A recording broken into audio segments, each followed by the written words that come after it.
What's up, everyone? Thanks for joining me this week. Today, we are going to get into something a little different. For the summer here, I've decided to share a series of what I'm dubbing micro jazz trombone lessons. These are all going to be no more than 3 minutes long. They're going to cover a single concept with just a few examples that you can take into the practice room, and that is it.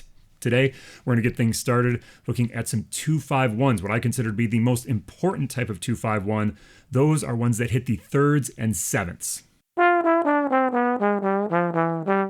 In a 2-5-1 chord progression, and in that little idea I just played, the seventh of one chord wants to resolve to the third of the next chord. So if we're on the first chord of this 2-5-1, it's a D minor 7 chord. The seventh of that chord is a C natural. It wants to resolve down a half step to the B natural, the third of the G chord. Same thing for the G chord. If I'm on the seventh of that chord, it's an F natural. It wants to resolve down a third to the E natural in the C major chord.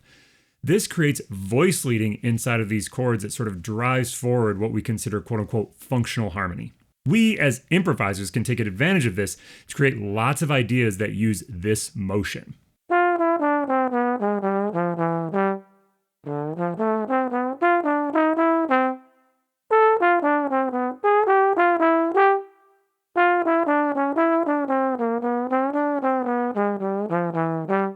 Now, all these ideas sound really classic, almost to the point of being cliche, and that is the point. Now, if you want some support practicing these sort of things, maybe having them written out in all 12 keys, make sure you check out the free handout available on the Virtual Studio. Check out the link below.